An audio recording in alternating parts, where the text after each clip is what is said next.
तो आइए दर्शकों, शुरू करते हैं आज की ये प्यारी सी कहानी। दर्शकों, प्राचीन समय की बात है। किसी गांव में एक किसान रहा करता था। दोस्तों, वह किसान बहुत ही ज्यादा गरीब था। वह अपने खेतों में दिन रात मेहनत करके अपने परिवार का भरण पोषण किया करता था। दर्शकों, एक समय की बात है। किसान की जो पत्नी थी वह गर्भवती थी और उसने अपने घर में एक सुंदर से पुत्र को जन्म दिया। दर्शकों, वह किसान अपने घर में एक पुत्र रत्न की प्राप्ति पाकर बहुत ही ज्यादा प्रसन्न हो गया और पूरे गांव में अपने क्षमता के अनुसार उसने मिठाइयों का वितरण करवाया। मित्रों, उस किसान के पास में कोई भी ऐसा पशु नहीं था जिसका वह दूध निकालकर वह अपने बच्चों का सेवन करवा सके, वह अपने बच्चों को सेवन करवा सके। दर्शकों, किसान बहुत गरीब था।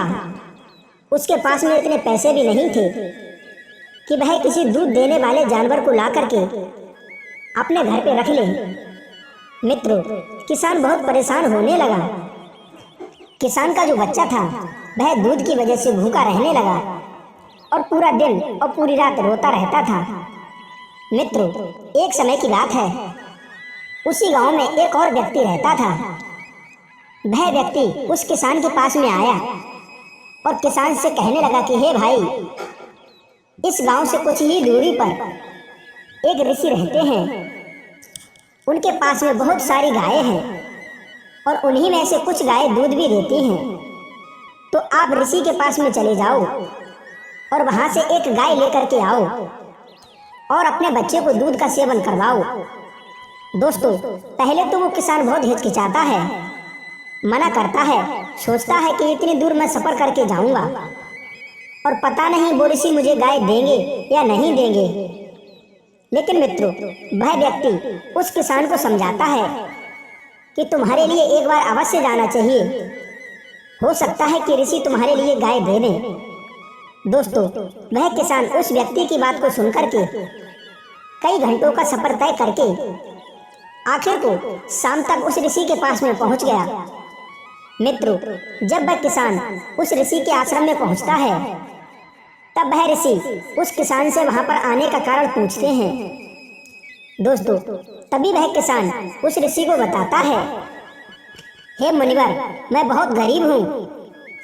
मैं कई घंटों का सफर तय करके आपके पास में आया हूँ और मुझे आपसे एक सहायता की जरूरत है। दोस्तों, तभी वह ऋषि उस किसान से मुस्कुराकर कहते हैं, हे पुत्र, बताइए क्या है तुम्हारी समस्या। यदि मैं इस समस्या का निवारण कर पाऊंगा तो मैं अवश्य ही तुम्हारे कष्टों को दूर करूंगा। मित्रों, उस ऋषि की बात को सुनकर के किसान के मन में एक खुशी की ज्वाला फूटने लगती है और वह अपने मन ही मन बहुत प्रसन्न होता है। फिर बहुत हिम्मत जुटाकर उस ऋषि से बोलता है कि हे महाराज, मेरी पत्नी ने कुछ दिन पहले एक शिशु को जन्म दिया है और मेरे पास में इतने पैसे नहीं हैं कि मैं कोई दूध वाला जानवर अपने घर पे रख लूं। मेरा बच्चा भूखा रहता है और भूख की वजह से वह दिन और रात रोता रहता है। किसी व्यक्ति ने मुझे आपके पास में भेजा है और उसने मुझसे बोला है कि आपके पास में बहुत सारी गायें हैं जिसमें कि कुछ गाय दूध देने वाली हैं। तो हे मुनिवर, कृपया करके आप मुझे उनमें से एक गाय दे दीजिए। दोस्तों, वह ऋषि उस किसान की बात को सुनकर के उस किसान से कहता है कि ठीक है, तुम्हारे लिए जो भी गाय चाहिए वो तुम ले जा सकते हो, परंतु मेरी एक बात का अवश्य ध्यान रखना। मित्रों, जैसे ही वह ऋषि परंतु बोलता है तो किसान को लगने लगता है, हो सकता है कि ये ऋषि महाराज इस गाय के बदले में मुझसे कुछ धन मांगते हो। दोस्तों, तभी वह किसान उस ऋषि महाराज से बोलने लगता है कि महाराज, यदि आपको गाय के बदले में कुछ धन की आवश्यकता है तो वो मैं आपको इकट्ठा करके दे दूंगा, लेकिन मेरे लिए यहाँ से खाली हाथ मत जाने दीजिए। मित्रों, किसान की बात सुनकर वह ऋषि फिर से मुस्कुराते हैं और बोलते हैं कि हे पुत्र, मुझे आपके किसी भी धन की आवश्यकता नहीं है। मैं तो एक ऋषि हूँ और ऋषियों को धन की आवश्यकता नहीं होती है। मैं तो तुम्हारे लिए गाय के बारे में कुछ ऐसी बातें बताने के लिए जा रहा हूँ जो कि तुम गाय को ले जा रहे हो, तो इन बातों का विशेष ध्यान रखना। दोस्तों, तभी वह किसान कहता है कि जी महाराज, बताइए कौन सी बातें हैं। गाय को ले जाते समय मुझे इनकी किन किन बातों का ध्यान रखना होगा। मित्रों, तभी वह ऋषि उस किसान को बताते हैं, हे पुत्र, जब तुम गाय को अपने साथ में अपने घर पर लेकर जाना, तो पहली रोटी जो भी होगी, पहले उस रोटी को गौ माता को खिलाना। उसके बाद में तुम सारे लोग मिलकर के खाना। यदि तुम ऐसा रोज करते हो तो तुम्हारे घर की जितनी भी दरिद्रता है, दुख है, परेशानी है, वो सारी एक बार में ही खत्म हो जाएगी। मित्रों, आगे वह ऋषि उस किसान को बताता है, यदि तुम्हारे घर में कोई भी मंगलिक कार्य है तो उस कार्य में गौ माता को तुम अवश्य ही शामिल करना, क्योंकि गाय की पूजा करने से 9 ग्रह शांत रहते हैं। दोस्तों, आगे वह ऋषि मुनि उस किसान को बताते हैं कि बच्चे अगर कहने से बाहर हो तो गौ माता को भोजन उसके हाथ से या फिर हाथ लगवा कर खिलाएं। प्रतिदिन सप्ताह में या फिर महीने में एक बार गौशाला परिवार समेत जाने का नियम बनाएं। मित्रों, आगे वह ऋषि उस किसान को बताता है, यदि तुम अपने घर पे गाय पालते हो तो गर्मियों में गौ माता को पानी अवश्य ही पिलाना, और यदि सर्दी पड़ रही है तो सर्दियों में गौ माता को गुड़ खिलाना, और गर्मियों में गाय के लिए गुड़ नहीं खिलाना। दोस्तों, आगे वह ऋषि उस किसान को बताता है कि गौ माता जिस जगह पर खड़ी होकर आनंद पूर्वक चैन की सांस लेती हैं, वहाँ का सभी दोष समाप्त हो जाता है, और गौ माता जिसके भी घर पर जाती हैं, लक्ष्मी माता उनके साथ ही जाती हैं। गौ माता को टाइम पर चारा खिलाना, क्योंकि जो भी व्यक्ति गाय माता को अपने घर में पालता है और उनको समय समय पर चारा खिलाता है, तो उस गौ माता के अंदर 33 कोटि देवी देवताओं का निवास होता है। और जब वह गौ माता चारा खाती हैं, उनके साथ साथ 33 करोड़ देवी देवता भी भोग लगा लेते हैं। गौ माता को चारा खिलाने से 33 कोटि देवी देवताओं को भोग लग जाता है। दोस्तों, आगे वह ऋषि उस किसान को बताता है कि गौ माता की सेवा प्रतिदिन करना। यदि गौ माता की सेवा प्रतिदिन करते हो, उनकी परिक्रमा करते हो, इससे तुम रोग और दोष से मुक्त हो जाओगे। सभी तीर्थों के पुण्यों का लाभ मिलेगा। गौ माता के गोबर से नियमित अपने घर को लीपना।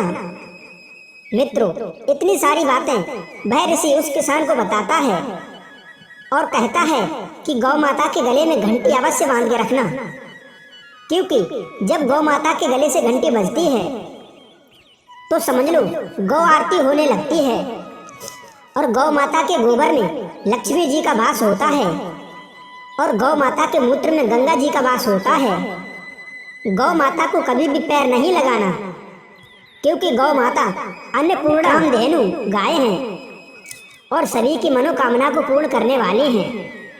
और मित्रों, आगे वह ऋषि मुनि उस किसान को बताते हैं, यदि गौ माता तुम्हारे भविष्य में वो दूध देना बंद कर दें तो कभी भी उनका अपमान मत करना।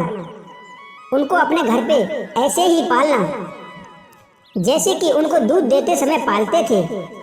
दोस्तों, इतनी सारी बातें वह ऋषि मुनि उस किसान को बताता है और फिर कहता है कि ठीक है, जितनी बातें मैंने तुम्हारे लिए बताई हैं, इन बातों का अनुसरण करोगे तो फिर तुम्हारे घर में से दरिद्रता और गरीबी हमेशा के लिए निकल जाएगी, और अब तुम गौ माता को अपने साथ में ले जा सकते हो।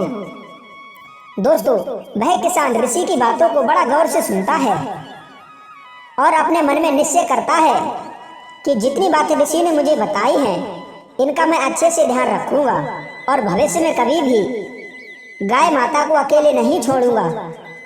दोस्तों, अब वह किसान गौ माता की रस्सी को खोलता है और अपने साथ में गौ माता को लेकर अपने घर पर पहुंच जाता है।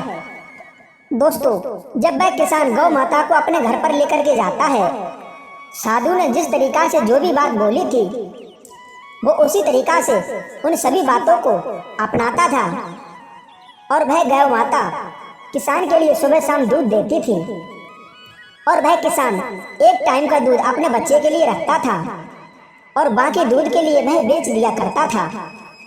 अब उन गौ माता की वजह से उस किसान का घर अच्छे से चलने लगा और उसकी रोजी रोटी भी चलने लगी। दोस्तों, जब भी वह किसान खाना बनाता तो फिर वह पहली रोटी गाय के लिए अवश्य ही खिलाता था और गाय माता की बड़ा लगन से, बड़ा मेहनत से सेवा किया करता था। दोस्तों, वह किसान गाय के लिए सुबह शाम चारा भी टाइम पर खिलाता था और उसकी बहुत अच्छी तरीका से देखभाल किया करता था। दोस्तों, गौ माता उस किसान के घर में रहने लगी और उस किसान के घर में धीरे धीरे बरकत होने लगी। दोस्तों, उस किसान के पास में पहले एक झोपड़ी थी। अब उसने झोपड़ी से एक सुंदर सा घर बनवा लिया और अपने उसी घर में अपने जीवन को बड़ा सुकून के साथ में व्यतीत कर रहा था, क्योंकि गौ माता के साथ साथ माता लक्ष्मी भी उसके घर में विराजमान हो गई। मित्रों, अब वह देखते ही देखते वह किसान गांव का सबसे अमीर सेठ बन गया और सबसे ज्यादा बड़ा घर, सबसे ज्यादा प्रॉपर्टी, सबसे ज्यादा धन उस किसान के पास में हो गया। दोस्तों, जैसे ही वह शहर किसी काम के लिए जाता था तो अपनी पत्नी को समझा कर जाता था। गौ माता की सेवा में किसी भी प्रकार की कोई कमी नहीं होनी चाहिए। दोस्तों, उसकी पत्नी वैसा ही किया करती थी। जब उसका पति बाहर किसी काम के लिए चला जाया करता था तो उसकी पत्नी गौ माता की सेवा किया करती थी, उसको टाइम पर चारा खिलाती थी, टाइम पर पानी पिलाती थी, हर काम समय समय पर करती थी। दोस्तों, समय व्यतीत होता गया। एक दिन की बात है, वह किसान की औरत जैसे ही दूध निकालने के लिए गौ माता के पास में गई, उस दिन गौ माता ने दूध नहीं दिया। दोस्तों, तभी वह किसान की औरत आकर के किसान को बताती है कि गौ माता ने आज दूध नहीं दिया। तो फिर किसान को लगा कि हो सकता है कि आज दूध नहीं दिया हो, कल दे देगी। दोस्तों, ऐसे ही करके महीना बीतने जा रहा था, लेकिन गौ माता ने दूध नहीं दिया। दोस्तों, जब इधर गौ माता ने दूध देना बंद कर दिया तो फिर किसान का ध्यान गौ माता से हटने लगा। दोस्तों, अब वह किसान ना तो गौ माता की सेवा करता था, ना ही उनको टाइम पर चारा देता था और ना ही उनको सुबह की बनी हुई पहली रोटी देता था। दोस्तों, एक दिन किसान ने क्या किया, गौ माता की रस्सी छोड़ के और उनके लिए जंगल में छोड़ आया, क्योंकि अब किसान को लग रहा था कि गौ माता तो दूध दे नहीं रही हैं और इसको बांध के रखने से क्या फायदा, क्योंकि गौ माता को रखने से फालतू में मेरा टाइम बेकार होता है और सारा दिन मैं इस गाय की व्यवस्था में ही व्यस्त रहता हूँ।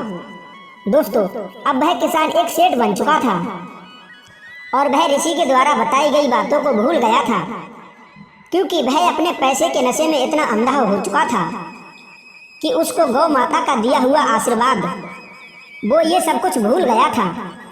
दोस्तों, वह किसान उस गौ माता को ले जा करके एक जंगल में छोड़ आता है और जैसे ही गौ माता को छोड़कर वो अपने घर पर आता है तो देखता है कि उसका बच्चा बहुत ज़्यादा बीमार हो जाता है।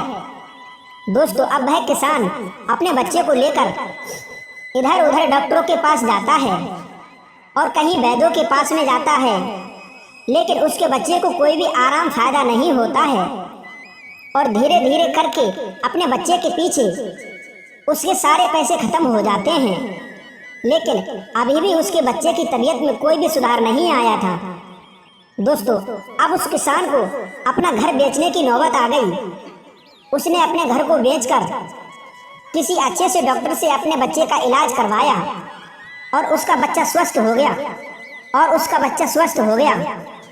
दोस्तों, जैसे ही वह किसान अपने घर पे आने लगा तो रास्ते में उसे उस ऋषि की बात याद आने लगी, क्योंकि ऋषि ने बोला था, यदि तुम्हारे भविष्य में कभी भी गौ माता ने दूध नहीं दिया या फिर दूध देना बंद कर दिया तो तुम उनको छोड़ना मत, नहीं तो बहुत भयंकर गरीबी तुम्हारे घर पर आ जाएगी। दोस्तों, अब वह किसान उस ऋषि की बातों को सोच सोच कर मन ही मन बहुत फूट फूट कर रो रहा था।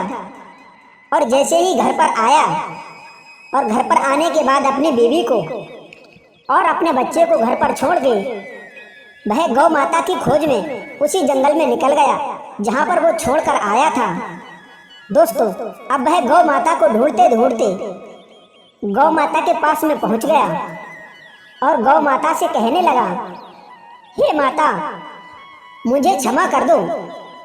मैं अपने दौलत के गुमान में एकदम से अंधा हो गया था। मैं आपके द्वारा किए गए सारे उपकारों को भूल गया था। हे गौ माता, आप मुझे क्षमा कर दो और मेरे साथ मेरे घर पर चलो। दोस्तों, गौ माता उस दुष्ट किसान की बात को सुनकर गौ माता को गुस्सा आता है और बोलती है कि हे दुष्ट किसान, जब मैंने दूध देना बंद कर दिया और तूने मुझे ला करके जंगल में छोड़ दिया, जब तक मैं तुझे दूध देती रही तब तक तू मुझे सुबह शाम चारा भी खिलाता था और रोटी भी खिलाता था। लेकिन जब मैंने दूध देना बंद कर दिया तो तूने मुझे जंगल में लाकर छोड़ दिया। लेकिन अब मैं तेरे साथ में तेरे घर पर वापस नहीं जाऊंगी। लेकिन तुझे मैं ऐसी 3 बातें बता रही हूँ। इन 3 बातों को अपने जीवन में गांठ अवश्य बांध लेना।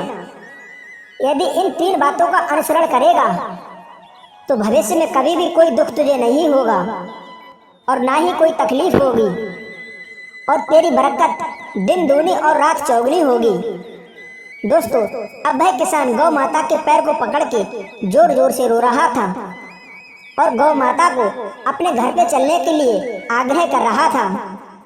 लेकिन गौ माता ने उस किसान की बात नहीं मानी और बोली कि मैं तेरे साथ में नहीं जाऊंगी, लेकिन उसके बदले में मैं तुझे ऐसी 3 बातें बता रही हूँ। इन 3 बातों का स्मरण करना और अपने जीवन में उतारना। दोस्तों, वह किसान ही नहीं, जो भी इस कहानी को सुन रहा है, इन 3 बातों को हर मनुष्य को, हर पुरुष को, हर व्यक्ति को अपने जीवन में उतारना चाहिए। यदि तुम अपने जीवन में तरक्की करना चाहते हो, पीछे मुड़कर नहीं देखना चाहते, तो गौ माता की इन 3 बातों को अपने जीवन में उतार लो। गौ माता के द्वारा कही गई इन 3 बातों को यदि आप अपने जीवन में उतार लेते हो तो आप अपनी जिंदगी में हमेशा बढ़ते चले जाओगे और आप दिन दूनी रात चौगुनी तरक्की करते रहेंगे। दोस्तों, गौ माता पहली बात उस किसान को बताती हैं, कभी भी किसी मनुष्य को अपने मित्र के साथ में छल नहीं करना चाहिए। दोस्तों, वह गौ माता किसान को बताती है कि मित्र के साथ में जो भी इंसान छल करता है, कपट करता है, उसके यहाँ से माता लक्ष्मी रुष्ट हो जाती हैं और वह सदा ही गरीब रहता है। इसलिए कभी भी किसी भी मनुष्य को अपने मित्र के साथ में छल और कपट नहीं करना चाहिए। यदि वह मित्र आपके ऊपर विश्वास करता है तो आपको उसका विश्वास कभी नहीं तोड़ना चाहिए और उसके साथ में कभी भी विश्वासघात नहीं करना चाहिए। दोस्तों, दूसरी बात गौ माता उस किसान को बताती है कि कभी भी अपने समय पर घमंड नहीं करना चाहिए। दोस्तों, गौ माता किसान से कहती हैं, तूने अपने समय पर घमंड किया, तू गरीब से अमीर बन गया, तो तुझे लगा कि अब मैं ऐसा हमेशा ही रहूंगा। लेकिन समय एक जैसा नहीं होता है। कभी राजा भिखारी हो जाता है तो कभी भिखारी राजा हो जाता है। कभी नाव के ऊपर घोड़ा तैरता है तो कभी घोड़े के ऊपर नाव होती है। इसलिए कभी भी समय के ऊपर घमंड नहीं करना चाहिए, क्योंकि समय हर किसी का बलवान होता है और जो मनुष्य अपने समय पर घमंड करता है उसका विनाश निश्चय ही होता है। इसलिए प्रिय मित्रों, कभी भी तुम्हारी जिंदगी में अच्छा समय आए तो उस पर कभी भी गुमान नहीं करना चाहिए, कभी भी घमंड नहीं करना चाहिए, बल्कि हमें ईश्वर का धन्यवाद देना चाहिए कि उन्होंने इस गरीबी से मुझे दूर करके एक अच्छी जिंदगी मुझे दी है। दोस्तों, आगे तीसरी बात गौ माता बताते हैं, उस किसान को कभी भी किसी मनुष्य को अपने घर के मामले में किसी अन्य से रहा नहीं लेना चाहिए। दोस्तों, गौ माता बताते हैं, यदि तुम्हारे जीवन में कोई संकट है, कोई प्रॉब्लम है, कोई परेशानी है, तो तीसरे मनुष्य को अपने घर में दखल अंदाजा करने का मौका नहीं देना चाहिए, क्योंकि तीसरा व्यक्ति तुम्हारे घर के मामले में दखल अंदाजी करता है, उसमें बातें करता है, बोलता है, तो हो सकता है कि तुम्हारा घर पहले से और ज़्यादा अधिक बर्बाद हो जाए। इसलिए कभी भी किसी भी मनुष्य को अपने घर के लड़ाई झगड़े में किसी तीसरे आदमी की सलाह नहीं लेना चाहिए, और ना ही उस तीसरे व्यक्ति को अपने घर में अंदर आने देना चाहिए। मित्रों, यह 3 बातें गौ माता उस किसान को बताती हैं। दोस्तों, वह किसान गौ माता की तीनों बातों को समझता है, लेकिन उसके बाद में वह गौ माता से अपने घर चलने के लिए आग्रह करता है। लेकिन गौ माता उस किसान को मना कर देती हैं और कहती हैं कि मैंने जो 3 बातें बताई हैं, उन्हीं 3 बातों का स्मरण करना और अपने जीवन में उतारना, तो तेरी जिंदगी में फिर से सुखी दिन आ जाएंगे। दोस्तों, मैं उम्मीद करता हूँ इस कहानी से आपको बहुत कुछ शिक्षा प्राप्त भई होगी। यदि आपने इस कहानी से कुछ भी शिक्षा प्राप्त की है तो वीडियो को लाइक करके, चैनल को सब्सक्राइब करके और इस कहानी के लिए अपने मित्र, परिवार व रिश्तेदारों में शेयर जरूर कर दें। हम आपको मिलते हैं एक नई ज्ञान चर्चा के साथ में नेक्स्ट वीडियो में। तब तक के लिए सभी बंधुओं के लिए जय श्री कृष्णा, जय श्री राधे।